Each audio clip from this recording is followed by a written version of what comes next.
Thank you very much. You can hear me like this, or yeah, it's good. I always make slides with a million pictures. This morning I thought, no, I don't do this. I learn how to make a picture, and then I click, and then there's another. So you get a million picture from me. I'm sorry about that, but so I'm Marie-Janin. I'm indeed from France, but I'm based in Enschede. So the space I will talk about is also in Enschede, and this is called Sickhouse. And because we started this adventure in an old hospital, and we also do once a year, for now, we do a festival that is called the Overkil Festival. And then basically Sickhouse is a year program and a venue.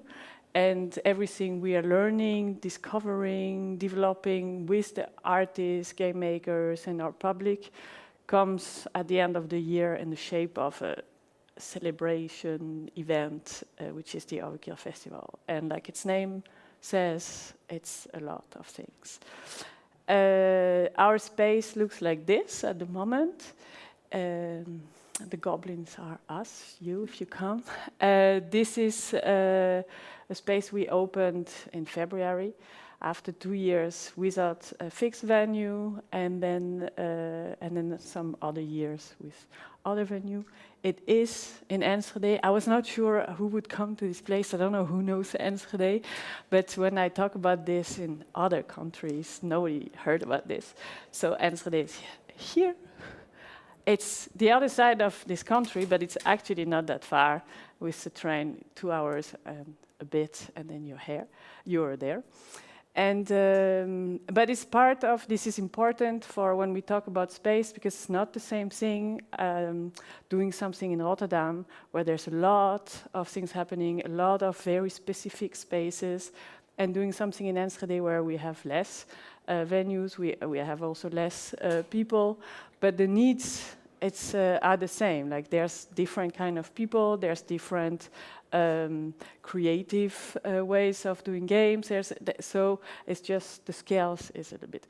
So for us, it meant our space has to maybe do a lot of different things. So at the moment we have this place. There's a meeting area, so with a bar and people in the other side. So when we have activities, there's a lot of space and a lot of table kind of. We have in the back we have a space for arcade, and every month we show a selection of games. So we set it up in this little arcade corner. We have a cinema. This is not an accurate picture of right now, but it looks sort of like this. So there's a cinema space, and then we have an exhibition space on the side. So it's actually a whole floor of, and then we just had an exhibition of Janin. I don't know if you know this person, but this is a wonderful artist who uses old consoles, and then he works with artists of today, and then they make new projects for old consoles, and his work is very sculptural and beautiful. So this kind of work we love to show in our space. Then you have a visual idea of what we do. I just wanted to tell you where we're coming from and why are we doing this now. So this is where we come from, this messy studio. We started this, we were artists, we studied in the art academies in different places in the world, and then we regrouped in this big hangar, and then we were all doing different kind of art, and working, like we built our own walls, and then we were doing our little things. And from this place, a few of us decided were very curious about interactivity, playfulness. We all sort of grew up with Game Boy and this first kind of consoles. So we were curious what artists were doing with this object they grew up with. And then, so this is how we developed. So we got out of this messy place, and the first we organized this Overkil festival, and then somehow we ended up in this hospital, which it's in a big building in Enschede that had to get a new function, and then in this cool empty hospital, we could do our festival, and then we got the opportunity to stay. So we could use some rooms of this hospital, and this is how our first exhibition looked like. So it's ridiculous. But just to give you an idea, it was an operation room with plugs everywhere at random places. Everything was empty. Electricity, every second week, a plug would not work, so we had to change. We said, okay, now the electricity comes from here. And we were just adjusting to this. What was extraordinary from this is that we were free to do anything. So we could paint the wall, we could build things, we could break walls, we could make the space as big as we had a limit of using this 150 square meter. We were borrowed. And then, so we had a lot of fun, and this is where we decided, okay, we are now a Sickhouse. Then they found a plan for this hospital. This became a big, fancy things, which we could not be part of because we don't have money to pay for this rent. So we moved to this other building that is being demolished at the moment. And this is the station of Enschede. If you arrive in Enschede, you see this. Not anymore. And so on the top floor of this building, this whole building was empty, so some organization came in there, and then we got the top floor of this building, and this was 800 square meter that we could get for little money, so it looks like this inside. And then we started to developing a little bit more with our programs, which were a mix of exhibition, meetups, but also things that are not always related to video games. And our intention is always, okay, how do we make people playful, like a lower threshold, that together they figure out that they can do a lot of things and try things. And now we are in this building, which is an old billiard palace. And after, so we had 2 years without any space. We tried many things. We went to our partners' venues, we were little theaters, we were in exhibition rooms, and this space is now commercial rent. So we were from this anti-squat kind of situation to now commercial rent. So that has a big impact in money and in what we are able to do, so we can think more sustainable, but we also have to bring the rent. So what do we do inside these spaces? This is how it looks like when there's events. Like I said, we try to do a lot of things, and we are trying to keep our space as flexible as possible so that it can welcome different kind of event and different kind of communities. And like I said, in Enschede, we don't have like 100 cultural spaces for each community. So we also try to work with many of them and then adjust to their needs or to the games they want to bring or the way they want to be together. So we do once a month a tabletop night, for example, and you can imagine if you show video games, you cannot have the same lighting than if you do tabletop nights. And so for our team and for our space, it asks a lot of flexibility, but it's very, very interesting to work with different kind of people. But so we learned a lot from working for long term with them. So yeah, so this is just a little example of what we do. Sometimes it's better to be outside with artists. Sometimes you just have to move everything, and then you can have your 300 people inside. We had a few weeks ago, we had Chloé Desmoineaux who came to France, who's a hacker from the south of France. She's not very famous at least in Enschede.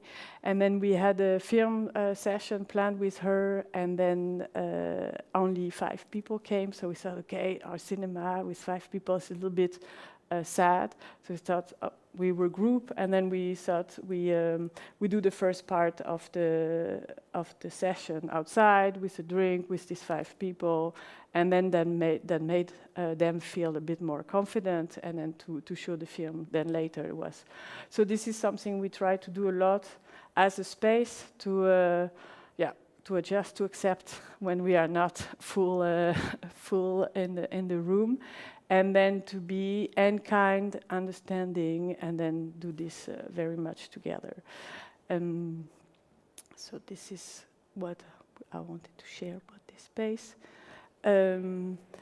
This is an example of how we show video games, but also of our programs. So like I said, we do a lot of different kind of things, and with this idea that everything can be playful. So you can watch a film and still play while watching the film. You can,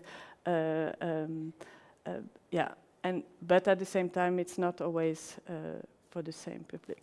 So we also, in our communication, we are also trying to be diverse without too many plans, very organic. We let people, like every Monday we show a monster movie at the moment, so we let the people who decided of this program to make their own marketing. When we ask artists to work with us to promote different kind of programs. We are doing a film camp with an artist at the moment, so she wanted to design the flyers, so we let a lot of things happen organically. Yeah, and sometimes some people make cool gifts for us, so that's nice. I wanted just to show like a bit how organic, maybe a bit messy, but it's actually because it comes a lot from the people we work with. So we don't have like a design.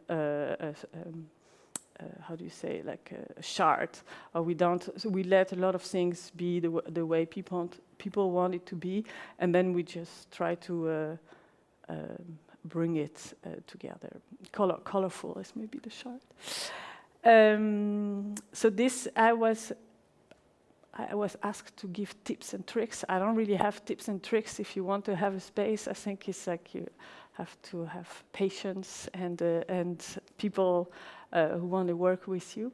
But our space now, we are, Sickhouse is 8 years old, and it comes from a festival that is 15 years old, so it's a lot of experience. We worked with a lot of different people. We learned a lot, and then from a budget of like 2,000 euros from our pocket money, we now work with funding, and then people pay to come for the cinema. That we have a bar that help us finance a lot of things, so it become a way bigger structure. But it took us 15 years.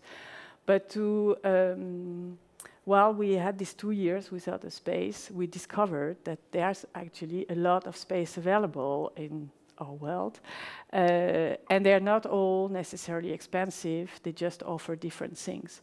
So first, the park. I thought it's actually a meeting with people who organize playful events, but could be just a bunch of friends in the park. Playing in the park is a thing we do actually with friends and with as children.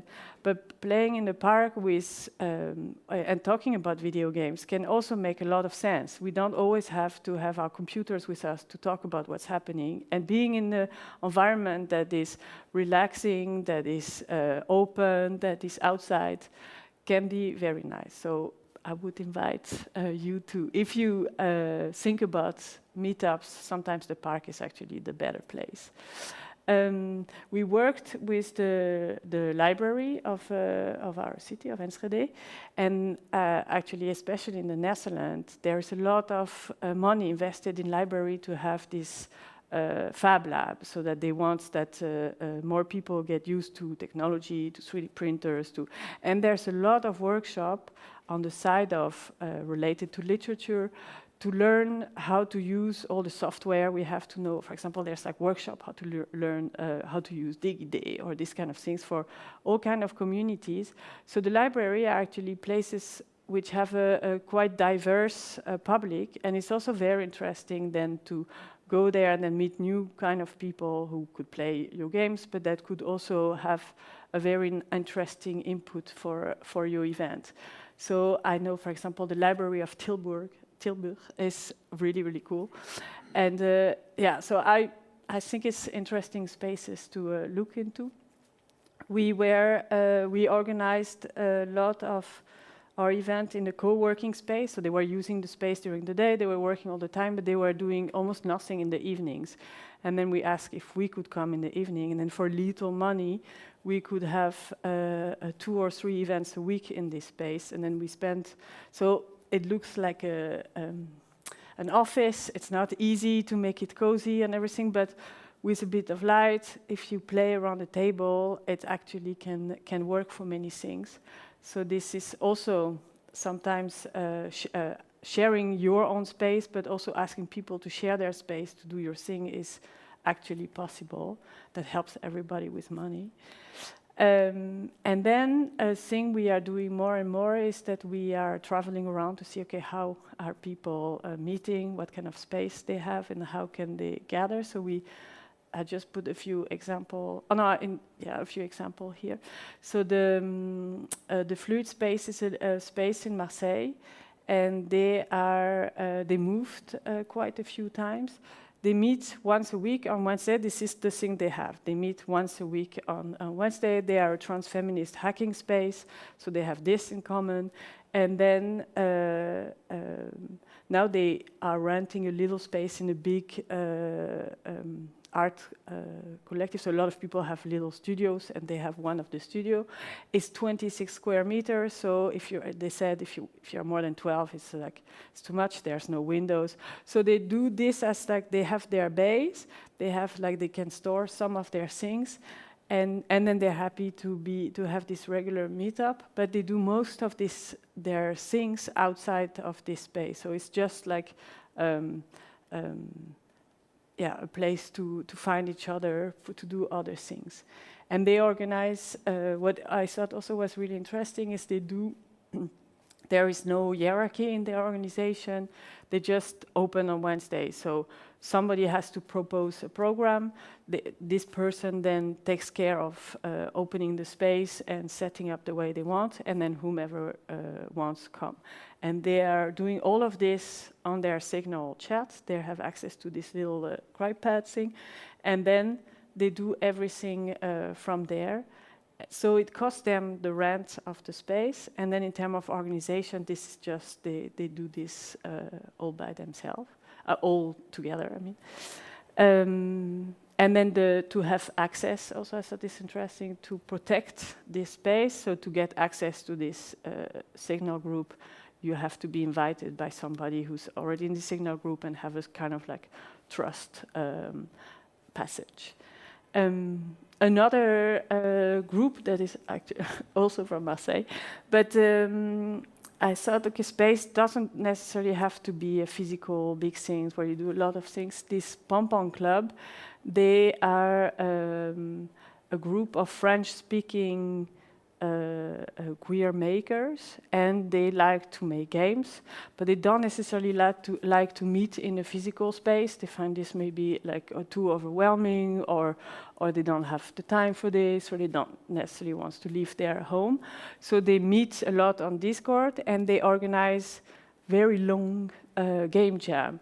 So they set up a little theme for this game jam. They set up moments where they are together working on this game jam, and then this is when they meet online mostly, and then they produce so many games. So some of their games are 30-second long, and then I think the longest was half an hour. But then on their each page they have like a collection of wonderful projects. So this was also interesting to think like this is also a way of being together without having so many costs. And this is a picture of my living room. You can also use your living room when you have nothing else.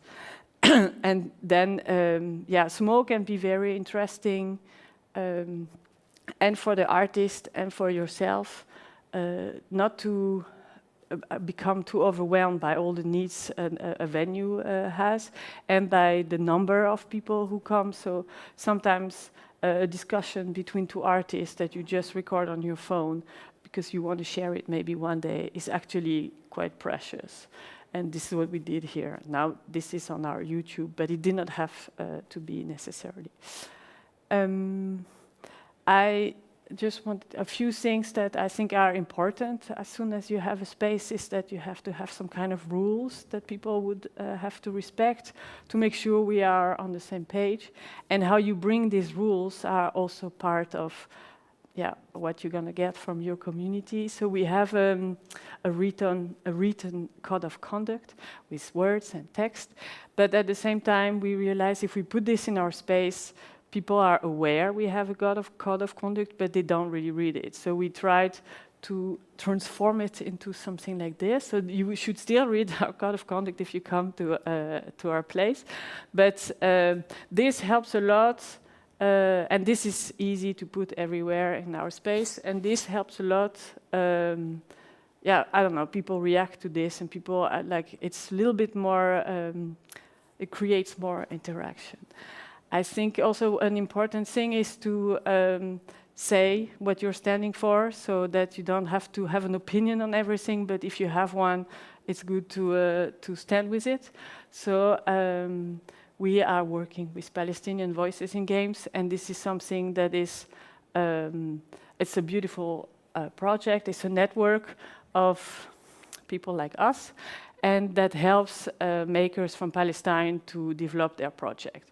So it's all volunteer-based, and the idea is if Palestinian people have a project, they can reach out to this network, or we try to find them and we reach out to them. And then we try to match them with people who have the skills they need. So I say we, it's not Sickhouse, huh? Sickhouse is supporting this, is part of this network. But we are very proud to be supportive of this, and I think it can need help. So if you want to join this network, you're very welcome. And we are also very active with the local community, trying to give more space for women and for women in the music industry, but also in general. So we work also with several organizations that help us also to transform our organization. So one of our trajectories since this year is also, so we invite a lot of feminist game makers, but with the intention not just to show their work, but to transform our organization into a more feminist organization. So we're trying to learn what does it mean, what tools can we use, what ways can help us become this. So I just meant, okay, stand, be proud of what you're standing for. And then another little detail, talk with your neighbors. And maybe ignore the press sometimes. But we are in these little cities, our press is not the best. And so just before we arrived into this building, the press wrote something like, the neighborhood is very scared of Sickhouse.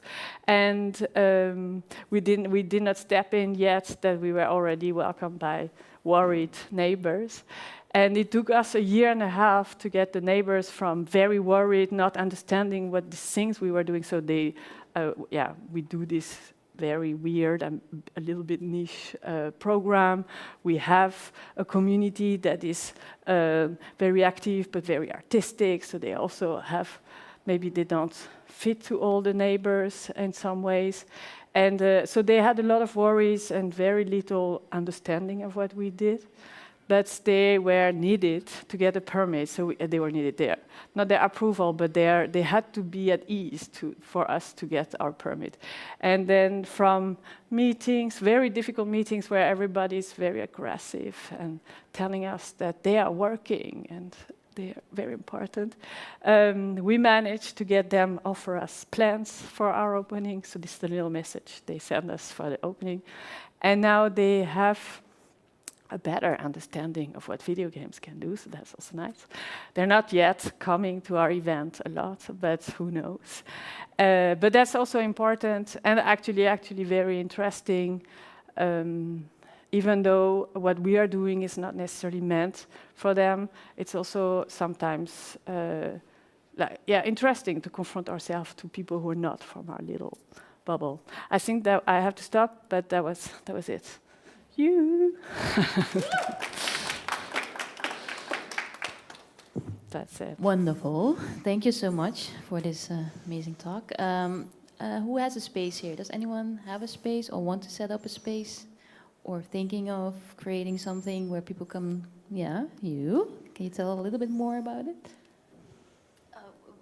Together? Oh, no. Yeah, well, one of you wants to talk. Or both. Hi. Hi.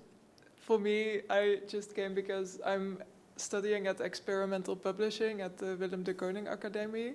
And we have a lot of connection with Varia and V2 here in Rotterdam. But I knew like Sickhouse is more games focused, so you've been on my radar, but I don't live close, so I haven't been able to visit. But yeah, my teachers were like, oh, you're really interested in feminist game making and all that kind of stuff, and why don't you maybe set up an event or something like that? And I was like, whoa, I can do that? You know, like, I wasn't even thinking of that possibility. And yeah, I was kind of, maybe as a question, I was wondering, like, when you started setting up Sickhouse, how did you find artists that wanted to come exhibit, or find people that wanted to organize something within your space? If you're maybe, yeah, I don't know if your network was already really big, or if that took some time to get going. No, it takes a lot of time. And I think it also takes extra time because we have to seduce them to come to the other side of this country. But I didn't put it, but Enschede is between London and Berlin. It's really in the middle.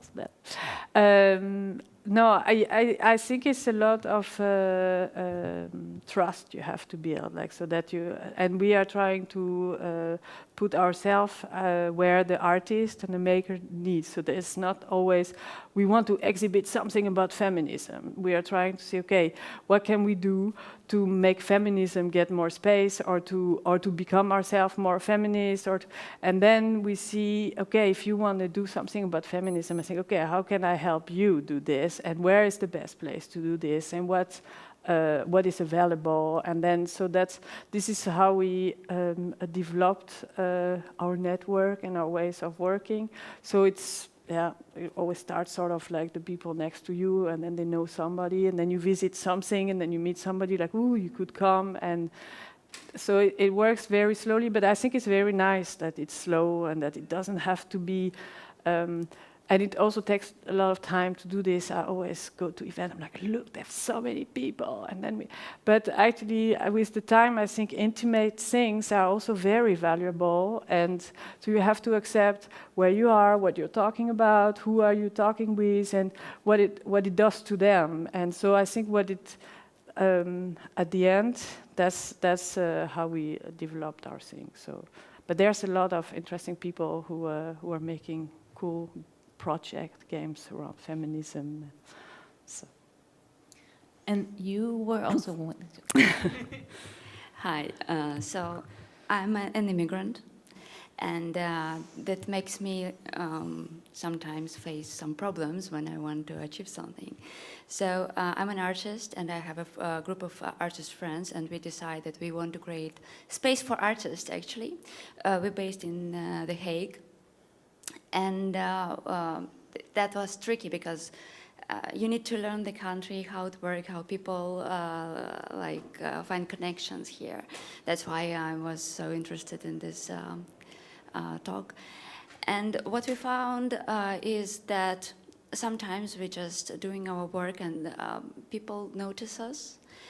For example, one of the owners of a clay workshop place studio noticed that one of our group artists, and she suggested us to take a place in her studio when she has no clients there. Mm-hmm. And we organized some events there, but of course we want to grow, and we are looking for opportunities. And also, after one of our events, we got a comment that, oh, wow, it's an interesting event, so maybe you can make it in our place. Also a very nice way to connect with people, just doing your work, doing your job, and then people start noticing. So yeah, I wanted to learn your ways. And you also mentioned anti-squats, can you tell me more about, not me, us. Can you tell us more about that? How does it work? It's a bit of a sad thing, but it's so anti-squat is a thing in the Netherlands, so that's against squats. So that is to avoid people squatting building. They are owners of building ask organization to put one person in or one thing in to avoid more squatters. and other things. And but so that's a way of getting also the people who are in, they pay very low rent, but they have very little rights. So as soon as the owner decides to do something, you have to go. But it makes the rent very cheap. So there's a lot of people who live like this. So they have, like, I don't know, they live in schools, and then they have a lot of space. But if in a month they might have to leave, and so this is what we had at the station. They were in discussion with the city to do. They are redeveloping the whole central station area of Enschede, and then the owner of this building, in order to get their permits, to get money from the city, they had to be friendly to the communities of the city. So we were one of them. So it's like a deal they make inside the city hall. And then by being kind to us, so giving us access to their building for little rent, then they get their way better inside. So it's a little deal you make, but we did this. We were supposed to stay a year in this building. They said, yeah, you can stay a year, and if we need, you have to go in a month. And then we entered this building just before COVID, so we actually stayed 3 years in the building. So it's temporary situation. It has a lot of inconvenience. It's sad, this against squat kind of thing, but it also brings space for little money. But how did you find this opportunity? How do you found out about that? And why did they choose exactly you, but not someone else? Cool. I think this is a big thing in doing what we do. Like, especially in the beginning, you have to ask your friend, but you also have to push walls yourself a little bit. So if you see, oh, this is for rent, and there's a number of makelaar, or like I don't know how you call this, you call and you say, and then 90% of the time they say, what is that? I don't care about this. And then one time you somehow find the right words that makes them, oh yeah, maybe in between that could. And then if there's more of you doing this, it helps. If some part of the cultural department of the city, this is an advantage of being in a small city. I can call all the people of the city very fast and say, I need this. How do I do this? I cried at so many meetings at the city hall because this is not working. And then somehow they care a little bit in us that they. So I think asking, not being scared to ask, and then it's very important. And at some point you will meet somebody who has a little space and who has a little something and is happy to share. I didn't put it in there, but there's like a very nice space in the United States, but somebody who built a venue in his garage, and he just like took the car and the mess of the garage away, and then he said, okay, now it's a space. And so if you think about it, we all have a space, and then you just have to see who is willing to share how big do I want to become, because you don't have to become super big necessarily.